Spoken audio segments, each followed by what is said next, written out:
Donc, je représente le groupe d'IS, qui sont donc des coopératives d'emploi. Ici, on a parlé de beaucoup de solutions pour avoir de la main-d'œuvre. On a parlé des coûts, des systèmes qui permettent de diminuer le coût. Mais je pense que dans le secteur dans lequel vous êtes, la première problématique, c'est de créer son propre emploi et de se rémunérer déjà à prix juste. J'ai entendu pas mal de maraîchers, des maraîchers débutants, et tous ceux que j'ai pu accompagner à travers mon boulot. Ben, je sais que c'est difficile déjà de se payer soi-même, et donc parfois ben, la question, même si on a pas mal d'aides et pas mal de solutions, ben, c'est comment payer quelqu'un d'autre en plus de mon salaire à moi.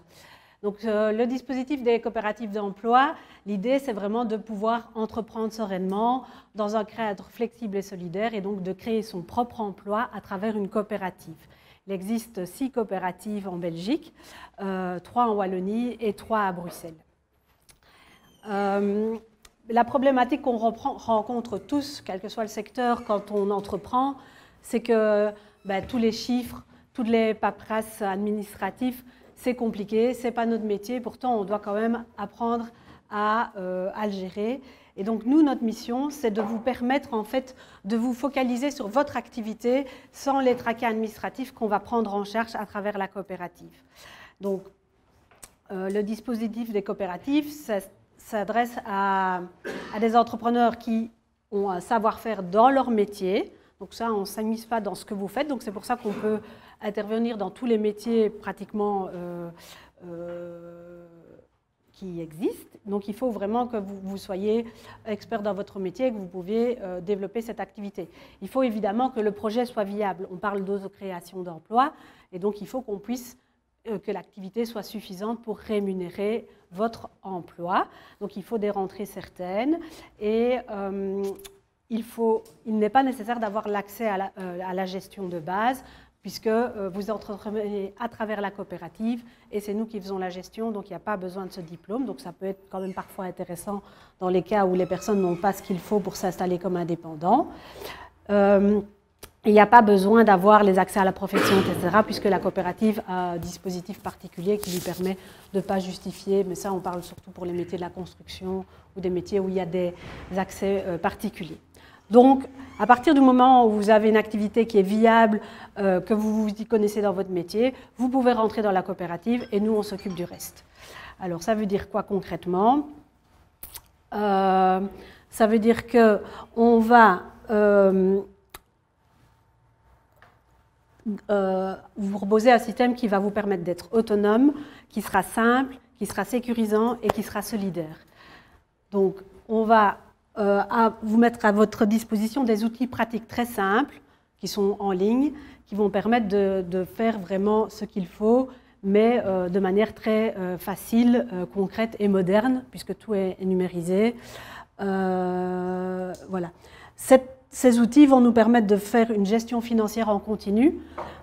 Pour ceux qui sont entrepreneurs aujourd'hui, vous avez sans doute un comptable et le comptable il vous donne une situation au bout de X temps. C'est un peu comme si vous conduisiez votre voiture et qu'après 30 km vous vous arrêtez et vous dites « Tiens, j'en suis où là? Il me reste assez de carburant, est-ce que je peux encore faire des kilomètres, etc. » Nous, l'idée, c'est vraiment de vous mettre un outil qui vous donne en permanence les tableaux de bord et les indicateurs qu'il vous faut pour savoir dans quelle direction vous devez aller. Évidemment, on vous aide dans la compréhension de tout ça grâce à un petit... donc chaque mois, on analyse chaque département du coup, qui est hébergé dans la coopérative. On donne la situation financière, on met des petits commentaires puisqu'on travaille dans un cadre vraiment humain qui va vous dire stop ou encore, voilà, voir combien de temps vous allez encore pouvoir tenir dans cette situation financière par rapport à votre propre emploi. On s'occupe évidemment de toutes les obligations fiscales aussi, puisque c'est la coopérative qui entreprend. Donc, en fait, on n'est pas un prestataire de service comme un comptable ou une fiduciaire. On est vraiment partenaire, vous êtes intégrés. Et donc, votre déclaration TVA, c'est la nôtre. Donc, on fait ça ensemble. Alors, ce qui est vraiment innovant dans notre dispositif, c'est qu'on va trouver un statut adapté à chaque situation, c'est-à-dire soit salarié, soit indépendant. Donc, en fait, vous allez pouvoir, toutes les aides dont on a parlé tout à l'heure avec monsieur du Forum, j'ai oublié le nom, on va pouvoir en fait bénéficier de toutes ces aides-là vous-même en fait, puisque vous allez être votre propre employeur. Enfin, la coopérative va vous employer, mais vous allez créer votre propre emploi. Je vais y revenir plus en détail après.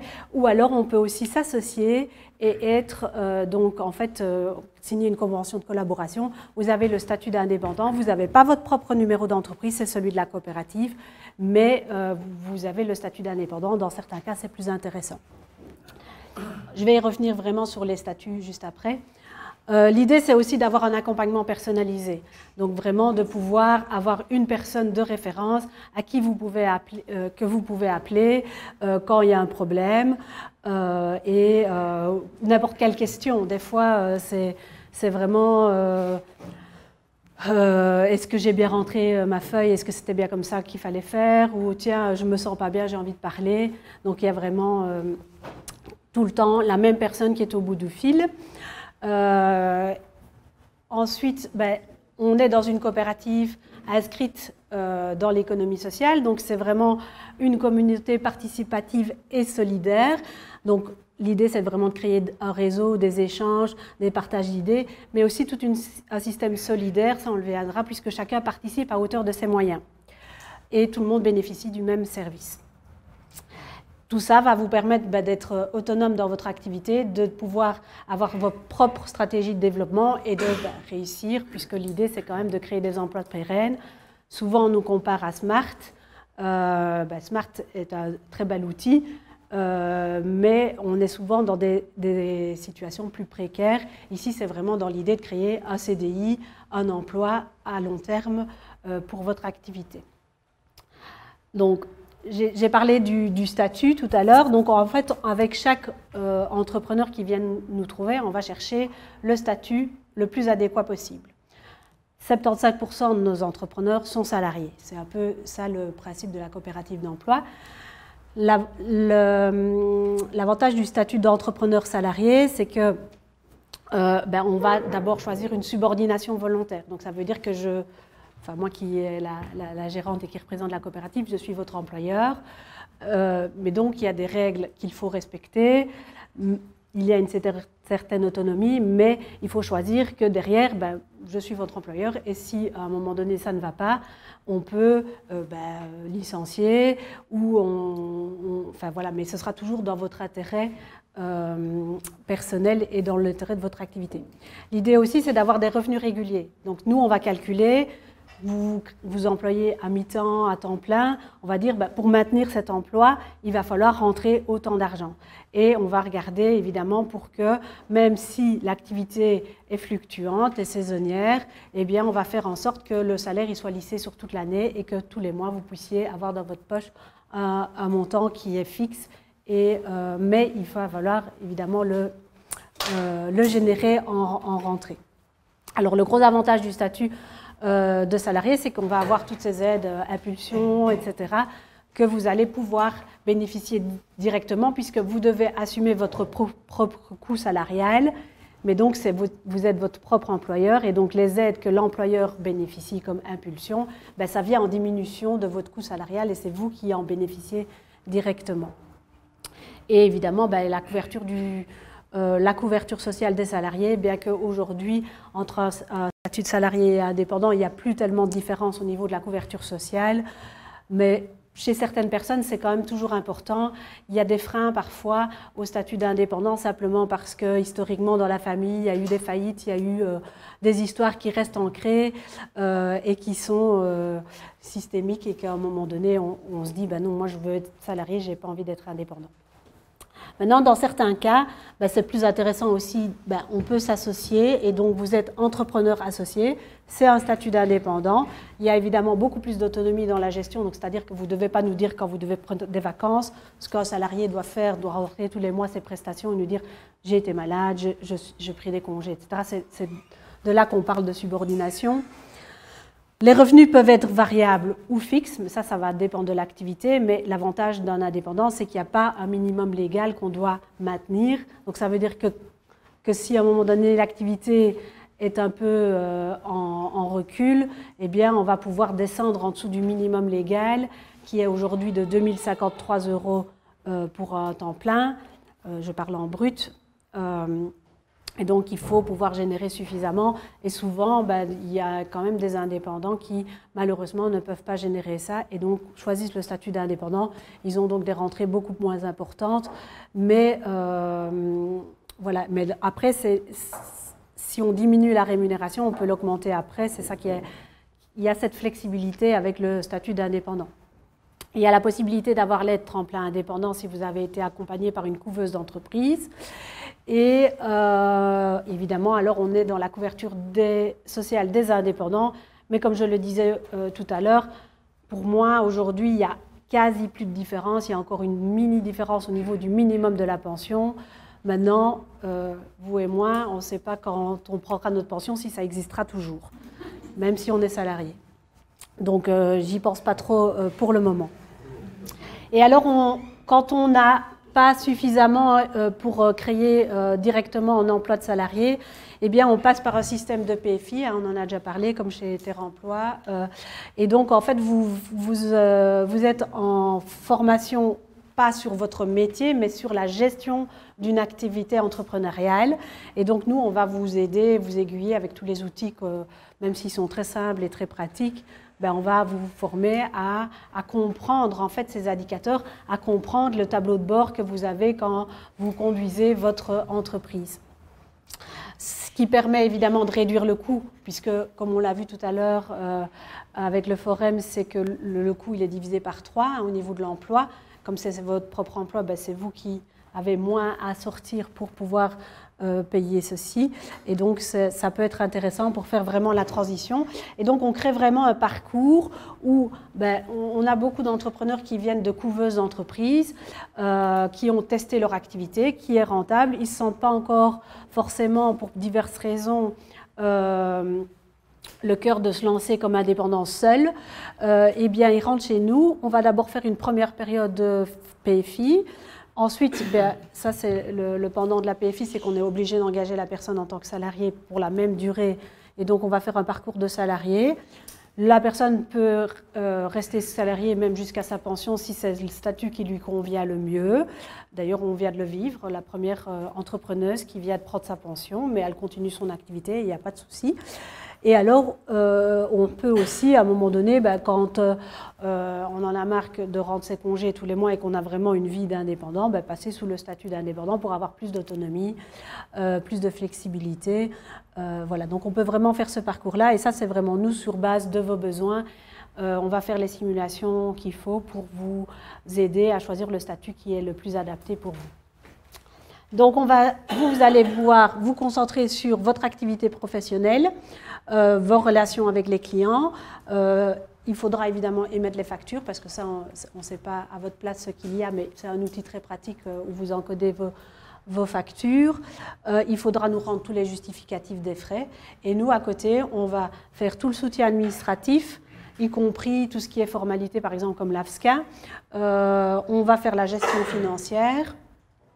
On va regarder aussi à la gestion de la trésorerie, donc veiller à ce qu'il y ait suffisamment pour payer toutes ces obligations.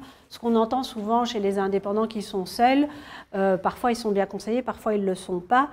Et ce qui se passe, par exemple, on a confondu la TVA avec les cotisations sociales et donc en fait on n'a plus assez d'argent, on croyait qu'on avait beaucoup d'argent sur son compte et puis 3 mois après on reçoit la facture, il fallait aussi payer les cotisations sociales et on n'a plus.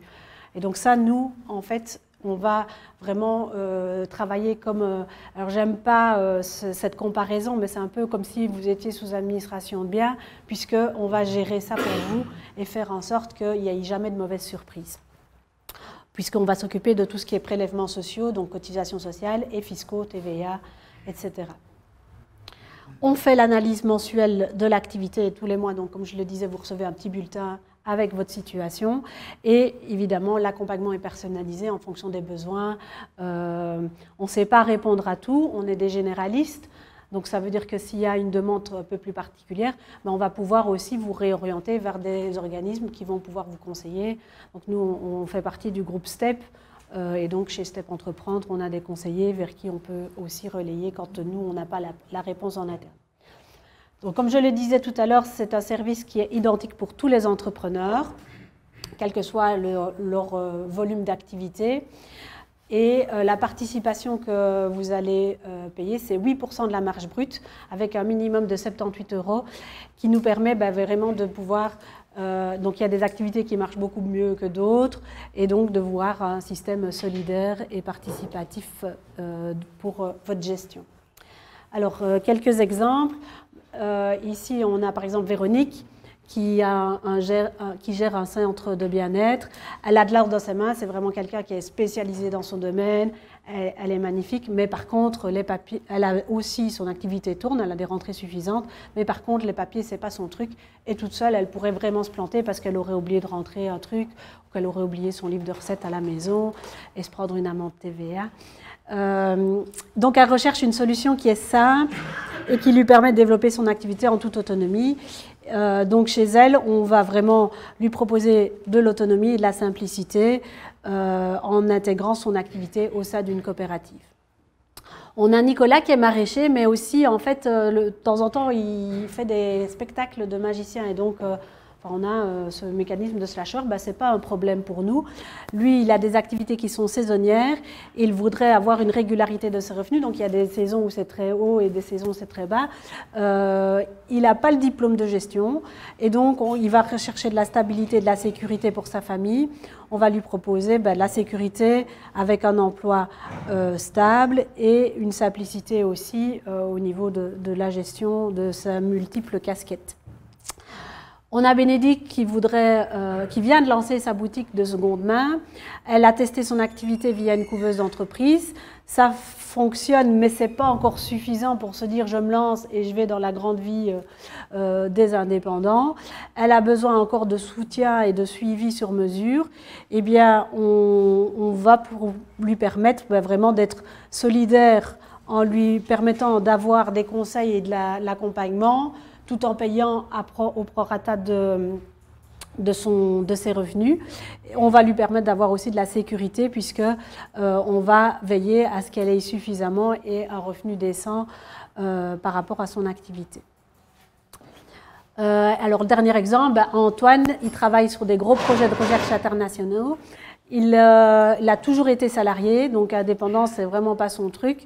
Et là, il a un gros contrat qu'on lui propose pour une mission freelance pendant 6 mois. Et donc, en fait, chez lui, on va pouvoir aussi lui permettre sans prendre un numéro d'entreprise, de générer son activité qui sera hébergée dans notre activité et facturée à son ASBL. Là, il va avoir vraiment l'autonomie, la simplicité, la sécurité et la solidarité de la coopérative. Alors, concrètement, avec un peu des chiffres, parce que la dernière fois, on m'a dit c'est bien quand tu montres un peu des chiffres. Alors, je sais que tout le monde n'est pas à l'aise avec ça, mais donc, je vais vous expliquer. Donc, ici, on a Véronique et Antoine. Donc, Véronique, on a choisi pour elle le statut de salarié. Alors, c'est difficile de faire les comparaisons entre les deux statuts parce qu'il y a pas mal de choses qui changent, mais bon, j'ai essayé de faire un exemple simple. Donc, Bénédicte, on est sur un minimum salarial de 2053 € brut pour 38 heures semaine. Elle va générer des rentrées de 4 000 € par mois pendant 11 mois parce qu'elle prend quand même un mois de vacances. Donc, son chiffre d'affaires va être de 44 000 €. Nous, on va prélever 8%, donc on va prélever 3 500 €. Elle a des frais professionnels de 3 600 €. Par contre, elle est impulsion, donc ça veut dire 500 € par mois. Donc, elle va avoir une aide de 6 000 € qui va venir sur son département. On va payer les cotisations sociales qui sont réduites aussi parce qu'on est sur des bas salaires. On n'a pas parlé de cette aide-là, mais il y a des réductions NSS structurelles qui viennent diminuer les cotisations sociales qu'un employeur doit payer et elle-même aussi. On va avoir le précompte professionnel, donc ça c'est l'impôt. Les autres charges, elles sont plus liées au statut de salarié. Donc, quand on est salarié, on doit être assuré un accident de travail, c'est une obligation légale. On doit avoir un service de médecine du travail. On doit évidemment avoir un secrétariat social qui génère des fiches de paye tous les mois. Donc, il y a toute une série de coûts. Et donc, ça va nous permettre de lui dégager en poche 31 000 € sur l'année. Donc ça veut dire en salaire poche, elle va avoir 2 033. Vous voyez qu'entre le brut et le net, il n'y a pratiquement pas de différence. Tout ça, c'est grâce aussi aux réductions structurelles, etc. Elle aura en plus des chèques repas de 208 € par mois. Donc elle va avoir en net 2 449 € tous les mois, plus un 13e mois, plus un pécule de vacances et encore 250 € de co-chèque. En plus, on va mettre en réserve ce qu'on appelle la réserve pour préavis. Ça veut dire que c'est aussi un système sécurisant et solidaire, c'est qu'on va prélever tous les mois pour, au cas où il n'y aurait plus d'activité et qu'à un moment donné, on doit arrêter l'activité. Et ce n'est pas quelque chose qu'on décide nous unilatéralement, c'est toujours en discussion avec la personne. Et donc la personne va être licenciée, elle va pouvoir retrouver ses droits au chômage et avoir une sécurité sociale garantie. Alors sur le cas de l'indépendant, ben lui, on est parti aussi alors sur, on ne parle pas de salaire, on parle d'émolument de 2 053 € brut. Donc là, il n'y a pas d'horaire, donc ça c'est aussi, ça fait partie de la flexibilité et l'autonomie de l'indépendant. Ici, on est parti sur, comme je le disais, lui, il a une grosse mission. C'est sur 6 mois, il va avoir 44 000 € au bout des 6 mois. Mais son objectif, c'est d'avoir un salaire tous les mois lissé pendant l'année. Le prélèvement est exactement le même. J'ai pris le cas où il y avait les mêmes frais professionnels pour qu'on puisse comparer. Ici, dans ce cas-ci, il n'y aura pas d'aide à l'emploi. Les cotisations sociales sont un tout petit peu plus élevées, c'est 21% de cotisations sociales. Mais c'est parce que de ce côté-ci, on a, comme on est sur des bas salaires, toute une série de réductions qui fait que les cotisations sociales sont peu élevées. Le précompte est un tout petit peu plus élevé dans ce cas-ci. Maintenant, il y aura un peu plus de récupération, ce sera beaucoup trop de précompte, mais c'est la loi qui nous impose de prélever ce précompte-là. Il y a moins d'autres charges puisque le statut d'indépendant ne nous oblige pas à prendre des assurances, etc. Donc en poche, il aura un petit peu moins, donc il va avoir 1 850 € tous les mois. Il aura aussi des chèques repas qui sont limités à 220 par an, donc on est à 144 € par mois. Il n'y aura pas forcément de 13e mois, mais si à un moment donné l'activité génère plus de revenus, ben, on pourrait quand même faire une prime, mais on n'a pas l'obligation de le faire et on peut le faire quand on veut. Et donc ici, dans son cas, ben, il resterait 2 880 € sur son département, ce qui, du coup, on pourrait, dans ce cas-ci, ben, dire à la fin de l'année, si tu es en positif de 2 800 €, ben, on calcule une prime et on te donne un montant supplémentaire à ce que tu as eu pendant toute l'année. Voilà. Ce n'est pas évident de pouvoir comparer les deux mécanismes, mais donc l'idée c'est de voir vraiment en fonction de chaque situation. Et donc dans les situations où on a des activités avec des revenus plus limités, le statut de salarié va être beaucoup plus intéressant, surtout quand on vient de couveuse, qu'on a un statut de demandeur d'emploi et qu'on crée son propre emploi, ben on va pouvoir bénéficier de toutes les aides évidemment du Forum, donc Impulsion 12+ principalement. Dans le cadre des indépendants, on va choisir ce statut-là plutôt quand il y a des revenus plus faibles parce qu'on n'arrive pas à atteindre ce montant-là, ou alors dans le cas où on a des revenus très élevés et alors là et qui sont peut-être plus fluctuants, plus liés à des missions, et donc on va pouvoir avoir de temps en temps un plus gros revenu et revenir en arrière, parce que le problème du salarié, c'est qu'on part sur un minimum. On peut toujours augmenter le salaire si l'activité tourne bien, mais le problème, c'est qu'on ne peut pas faire marche arrière. Donc ça veut dire que si on augmente le salaire, il faut pouvoir continuer à maintenir les rentrées pour financer ce salaire. Ben, donc, juste pour vous dire, ben, pour le moment, on est 200 entrepreneurs plus ou moins sur Bruxelles et Wallonie, mais on s'inspire beaucoup du modèle français où là, il y a 12 000 entrepreneurs qui ont choisi de travailler à travers une coopérative. Donc, en France, ça s'appelle les coopératives d'activité et d'emploi. Et il y a 155 coopératives en France qui travaillent sur notre modèle, enfin, sur le même modèle que nous. Et on s'inspire principalement d'un modèle aujourd'hui, enfin, d'une coopérative qui s'appelle GRAP, qui est à Lyon, qui a créé en fait une coopérative d'activité d'emploi spécialisée dans le secteur de l'alimentation durable. Et donc on est depuis, avec la CETEL, depuis déjà quelques mois, sur l'idée de créer ça ici à Liège. Guillaume et moi, on va partir la semaine prochaine à Lyon les rencontrer. On va 3 jours en formation là-bas pour vraiment apprendre à comment mettre en place ce type de coopérative chez nous. Ce qui est vraiment particulier, c'est que donc eux, ils ne s'adressent pas aux producteurs, mais nous, l'idée, c'est vraiment de pouvoir ouvrir à tout le secteur de l'alimentation. C'est qu'ils vont avoir des projets individuels qui sont intégrés dans la coopérative, un peu comme ce que je viens de vous présenter, donc c'est-à-dire qu'ils sont soit salariés, enfin en France ils n'ont pas le modèle indépendant, mais donc ils sont intégrés et donc salariés de la coopérative, soit ils s'adressent aussi à des collectifs, donc par exemple des coopératives qui voudraient nous confier leur gestion administrative, et donc ça on parle d'entreprises associées. Et donc, Grappe, ils sont sur le périmètre de 150 km autour de Lyon. En titre de comparaison, c'est la distance entre Eupen et Tournai, c'est 220 km. Donc nous, on voudrait faire ça sur Liège. Je pense que c'est tout à fait gérable et ça leur a permis, en fait, en rassemblant tous ces acteurs, de développer d'autres services mutualisés, comme par exemple développer un service de logistique interne ou des outils informatiques qui sont adaptés au métier. Et donc l'idée, ce serait vraiment de pouvoir créer une coopérative sectorielle dans l'alimentation. Mais donc on vous en dira plus dans les prochaines semaines quand on reviendra de cette formation. Mais alors, donc on parlait du groupe. Donc en fait, les coopératives du groupe d'IS, elles sont pilotées par une structure qui va s'appeler Step & Coop. Qui aujourd'hui, historiquement, s'occupait uniquement des coopératives d'emploi. Donc on a 3 coopératives d'emploi avec une équipe de 4 personnes qui gèrent les plus ou moins 90 entrepreneurs qui entreprennent à travers notre coopérative. Donc avec 2 accompagnatrices spécialisées qui ont chacune leurs entrepreneurs et 2 comptables.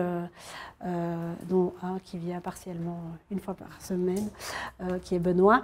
Et alors, on a un autre service qui s'est développé un peu comme ça avec des premières demandes qu'on a eues, dont notamment une coopérative qui s'appelle Design with Sense, qui est à Bruxelles, qui était en fait 5 de nos entrepreneurs de DS qui ont décidé de créer leur propre coopérative, mais ils étaient tellement bien chez nous qu'ils nous ont demandé si on pouvait continuer à faire ça. Donc, on a commencé à faire ce service de gestion administrative pour des collectifs. Et donc c'est Guillaume qui est là, qui s'occupe de ce service-là. Et donc aujourd'hui, on travaille aussi avec les petits producteurs, le projet Les Cuisines, et donc on a d'autres coopératives comme ça. Donc on essaye aussi d'avoir, on a quelques projets autour de nous qui nous demandent, surtout dans le secteur de l'alimentation, en vue de créer peut-être cette coopérative sectorielle autour de l'alimentation.